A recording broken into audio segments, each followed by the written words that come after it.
옛날에 친박연대 모형을 따르는 건데 거기에 비명까지 합친다는 거 아닙니까? 예.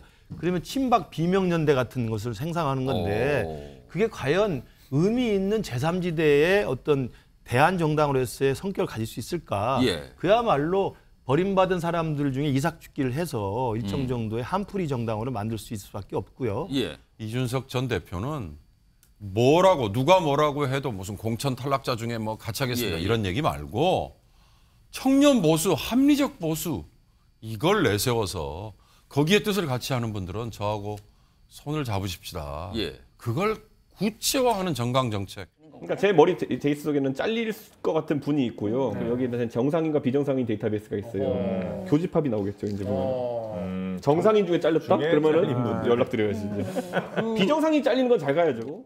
민주당에서 활동하셨던 분이더라도 아까 상식적인 판단하실 수 있는 분이면 꼭 같이 했으면 좋겠다. 그런 생각입니다. 그러면 여야를 가리지 않고 공천에서 탈락하신 분들, 낙천자족 이런 분들과 함께 할 수 있고 연락을 할 의사가 있다. 이건데요. 그러자 정치권에서 아주 구체적으로 그럼 이거군요. 이 목소리가 나오기 시작했습니다. 들어보시죠. 창당은 윤핵관에서 검핵관으로 넘어가면은 그때 공천에 위험한 공천에 탈락한 영남 및 수도권, 충청권, 강원권의 의원들이 신당에 조인하는 거예요. 그때까지 기다리는 거예요. 자, 김근식 국민의힘 전 비전전략실장 나와 계신데요. 네. 그러면은 결국에 공천 낙천자가 모이는 신당, 이른바 공천 맛집 신당 이 가능성이 나타난 겁니까, 그럼? 글쎄요, 뭐 이준석 전 대표는 이제 방송 요즘에 뭐 맹렬하게 출연하면서 뭐 어마어마하죠. 네, 지금 말하는 양이요, 지금. 예. 질문할 때마다 이제 생각나는 대로 그냥 툭툭 던지는 것 같아요. 생각나는 네, 대로. 그러니까 뭐 그때. 근데 하필 왜 이 생각이 난 겁니까? 뭐 그렇게 물어보니까 또 그런 생각이 났겠죠. 그러니까 저는 과연 제가 계속 말씀드립니다만 저렇게 불쑥불쑥 생각나는 대로 이야기를 하고 제가 말씀드린 대로 신당이란 건 발로 그리고 몸으로 열심히 뛰고 준비하는 것이지 예. 입으로 하는 건 아니거든요. 지금 거의 태반이 입으로 지금 신당 창당이 진행이 되고 있어서 예. 저는 본인 스스로도 신당의 큰 그림을 어떻게 디자인하고 있는지 본인도 모를 것 같아요. 아니, 여기서 궁금한 거는 여야를 가리지 않고 공천을 못 받으신 분들을 받을 수 있다는 거잖아요. 그러면은 그런 분들이 모이면 정체성이 뭐가 되는 겁니까? 그런데 아까 말한 것처럼 국민의힘에서 공천에 탈락한 사람 중에서 정상인을 함께 할 수 있고 그다음에 민주당에서 일을 했던 사람이지만 괜찮은 사람이면 같이 하고 싶다. 예. 이거 아닙니까? 따져보면 옛날에 친박연대 모형을 따르는 건데 거기에 비명까지 합친다는 거 아닙니까? 예. 그러면 친박 비명연대 같은 것을 생성하는 건데 그게 과연 의미 있는 제3지대의 어떤 대한정당으로서의 성격을 가질 수 있을까? 예. 그야말로 버림받은 사람들 중에 이삭죽기를 해서 일정 정도의 한풀이 정당으로 만들 수 있을 수밖에 없고요. 예. 그리고 저는 같은 표현이라도 국민의힘에서 공천 탈락한 사람 중에서 정상만 같이 하겠다. 정상 비정상으로 이야기를 하는 것 자체가 얼마나 오만한 단어입니까? 본인 스스로가 국민의힘에서 공천을 탈락할 사람들이 예. 이 정도 있는데 이분들 중에서 자기 데이터베이스에 정상이 있고 비정상이 있다. 그렇게 말하는 것 자체가 제가 볼 때 상당히 정치적 언어가 아니고요. 그럼 거기서 정상인 사람은 떨어져도 자기가 같이 할 것이고 비정상인 사람은 같이 안 하겠다. 이게 제가 볼 때 저렇게 그 어떤 엘리트주의 그리고 자기만의 어떤 독설적인 어떤 인식을 갖고 있는 사람이 예. 주도하는 신당이라고 한다면 공천에서 아무리 떨어진 사람이라도 같이 할 수 있을까요? 제가 보건대는 크게 파장이 없을 거라고 저는 개인적으로 생각을 합니다.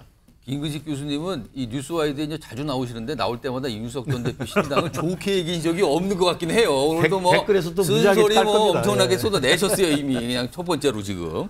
자 이번에는 김종욱 전 청와대 행정관계신데요. 지금 뭐 소속 정당이 다른데 지금 민주당 얘기까지 꺼냈단 말이에요. 근데 과거에 친박연대라는 약간 공천 탈락자들의 어떤 정당 같은 모임이 있었어요. 그리고 성과도 냈습니다. 근데 여기에다가 민주당까지 포함하면 이건 친박연대하고 또 속성이 틀리게 되거든요. 다시 한번 아까 질문 드렸지만 이 정체성이 뭐가 되는 겁니까 그럼? 그거 저한테 물어보십니까? 궁금해서. 이준석 당대표 예. 얘기를 해야죠. 저도 좀 이해가 안 되는 얘기를 하는 거예요. 그러니까 낙엽이 떨어질 때까지 기다려야 되는 거잖아요. 그 전제는 그렇죠. 낙엽이 떨어져도 언제 떨어질지 모르잖아요. 뭐 지금 왜 김기현 당대표가 빨리 컷오프 얘기를 하겠다고 말씀하시지만 늦게 얘기하면 그때까지 기다립니까? 그리고 낙엽이 떨어지잖아요. 예. 그럼 그 낙엽이 떨어지게 되면 그 낙엽은 아무런 의미가 없어요. 썩어가지고 그냥 그 나무에 거름이 될 뿐이에요. 그러니까 제가 볼 때 제3지대가 낙엽으로 모으면 안 되고요. 예. 열매를 만들어야 열매가 열매가 나무를 된다. 키우는 건데 낙엽은 떨어지면 그냥 그 나무에 거름이 되는 거잖아요.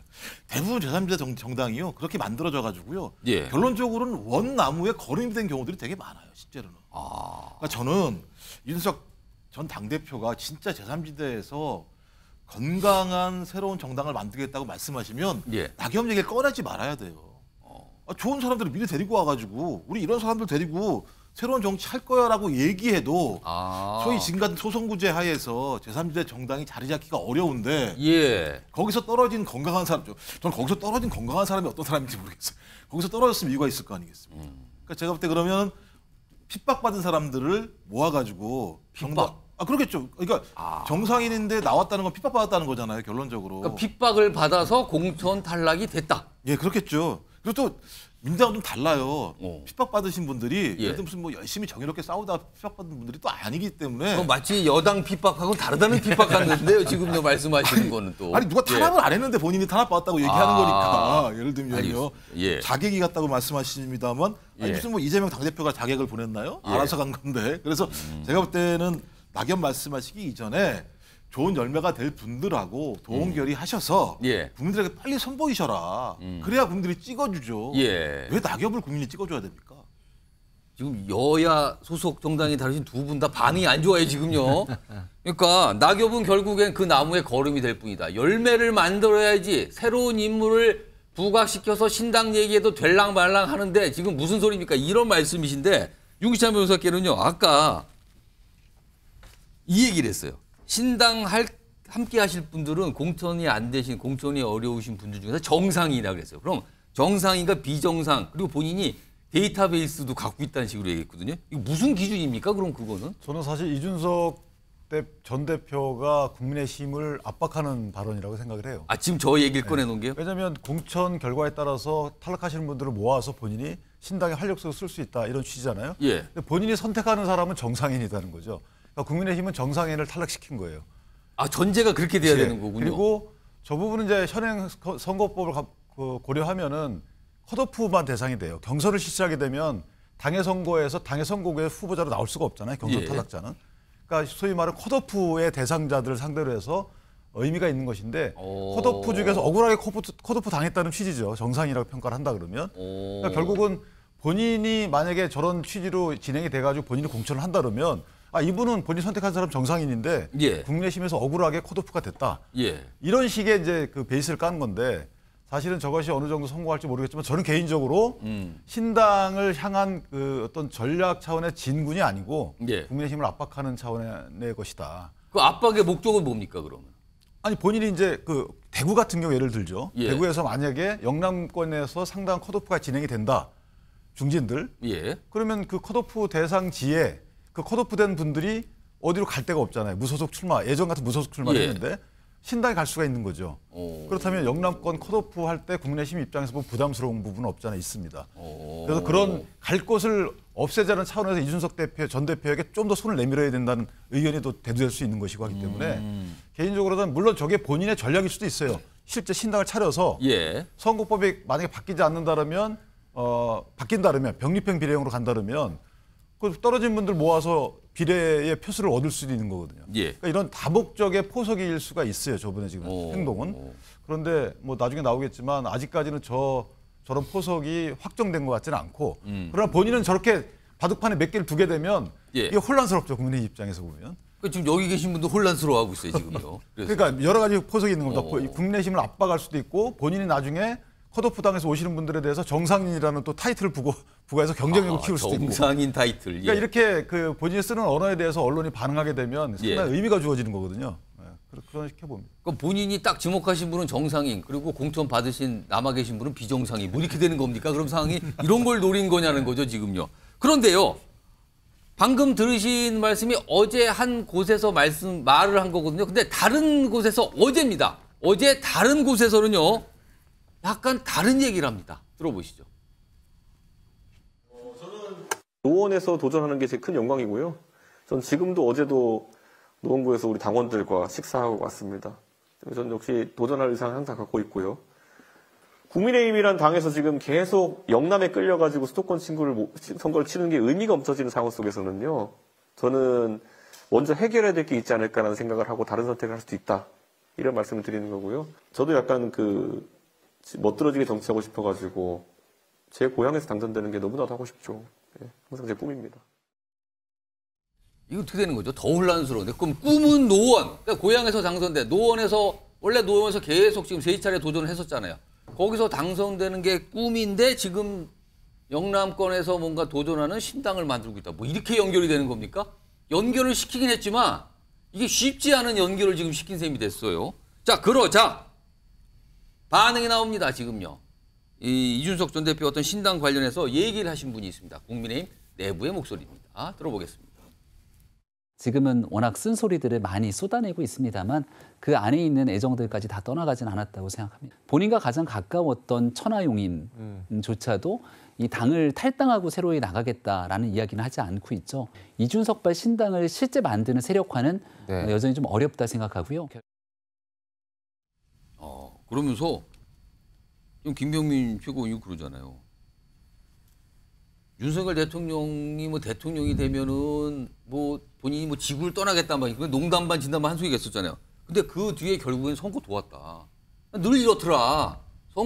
정치는 모른다. 이런 얘기까지 곁들였는데 윤경호 소장님, 영남에 도전하겠다는 신당 얘기를 그렇게 강조했잖아요. 근데 또 노원에서 당선되는 게 꿈이라는 건 무슨 말입니까, 이거? 노원에서 3번이나 떨어졌지만 저는 떠나지 않습니다. 이 얘기에 대한 강조인 것 같아요. 그러니까 정치인으로서 제가 한 곳을 우직하게 지킵니다. 이건데 문제는 이제 노원이라는 지역은 사실 서울의 하나일 뿐이지 이준석 대표가 어느 특정 지역의 절대적인 지지를 지금 얻고 있는 이게 없잖아요. 그렇죠. 이를테면 과거에 제3지대를 내세워서 성공했던, 그러니까 원내 기반을 만들었던 성공 사례 중에 자민련의 경우는 충청 지역에서 맹목적인 지지를 얻어냈고 끌어냈고요. JP라는 대표 주자가 있었기 때문에 가능했던 거고, 호남으로부터 또 열렬한 지지를 받았던 국민의당 안철수,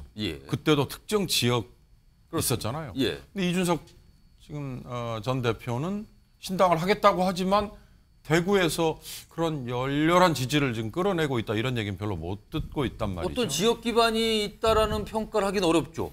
그런 빈 공간에 어떻게 보면 머쓱해지는 상황에서 지금 노원 얘기를 엉뚱하게 꺼낸 거 아닌가. 그러니까 제가 노원에서 3번이나 떨어졌지만 저 개인 국회의원에 도전하고 있는 이준석은 떠나지 않고 있습니다. 이게 근데 이제 과연 받아들이는 일반 국민이나 유권자는 어떻게 이게 수용이 될 건가, 저도 참 궁금해요.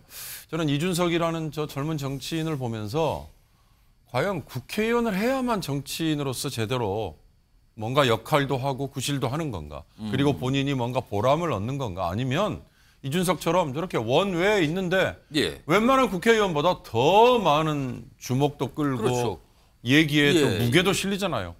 그래서 저는 이준석이라는 저 정치인이 지금 노원에 자기 지역구 사무실을 분명히 운영할 거예요.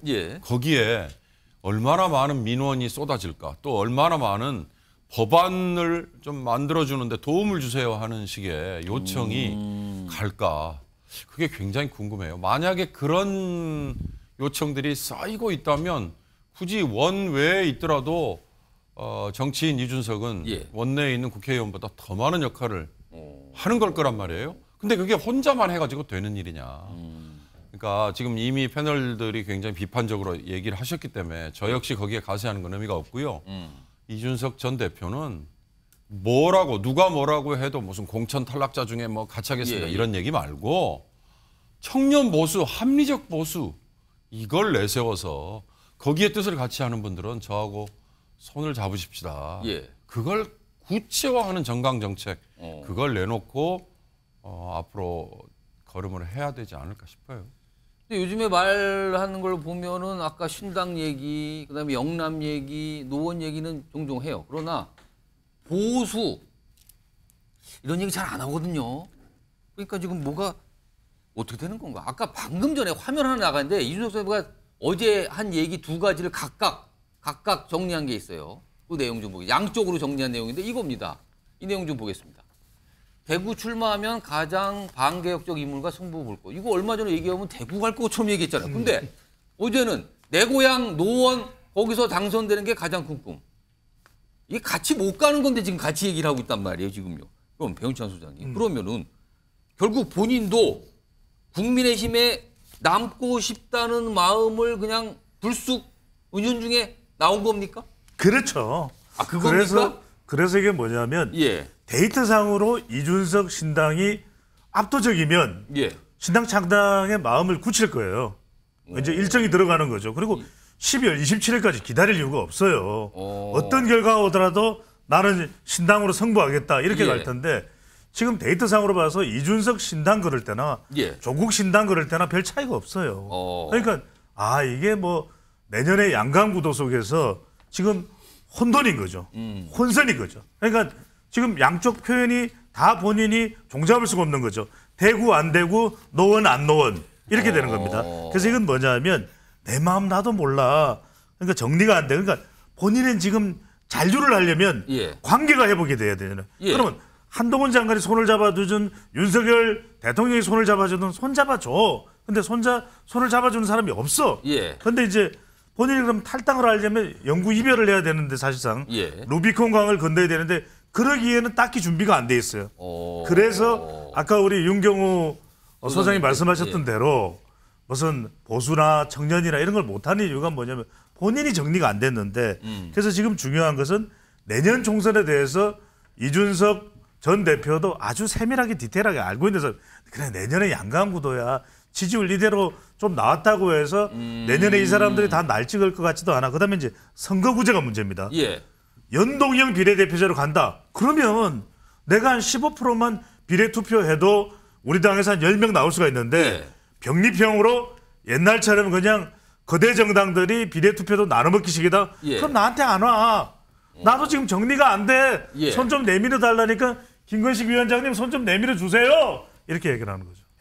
왜 거기서 김근식이 나옵니까? 이 얘기를 지금 만약에 이준석 전 대표가 이 얘기를 만약에 뭐 지금 보고 나면 이렇게 들으면 배우 소장님 그거 아닌데요? 이럴 수도 있는 겁니까? 그럴 정도의 혼란이 있는 거죠 지금. 좀 손을 지금 잡으시려고 했던 김미수 소장님 저는 이거 그래서 다른 거 없고요. 예. 이준석 대표의 이 머릿속에 자기 스스로가 정리가 안 되는 거예요. 그럼 정리가 안 된다는 거 알겠는데 그러면 김구희 소장님의 그 촉으로 네. 한 연말 그러니까 지금 12월 27일 시한 정했잖아요. 그렇죠. 네. 그 시한이 지났을 때 최종 결과는 뭐가 나올 것 같습니까? 탈당은 무조건 할 것 같아요, 저는. 탈당은 나올 것 같습니까? 네, 탈당을 무조건 할 것 같고 이제 노원 당선이 꿈이다는 이야기는 이제 본래 자기의 정당성을 변명하기 위한 이야기를 하는 거고요. 그러니까 노원에서 당선되는 게 꿈이라는 이야기는 뭐 20년 후에 목표일 수도 있고 뭐 과거의 목표였을 수도 있고 예. 지금의 자기의 어떤 정당성을 이야기하는 것이고 그러나 처음 만들었던 신당이라는 것은 처음 시작했던 일관된 그 신당의 성격은 복수 정당이잖아요. 예. 내가 윤석열하고는 같이 못한다.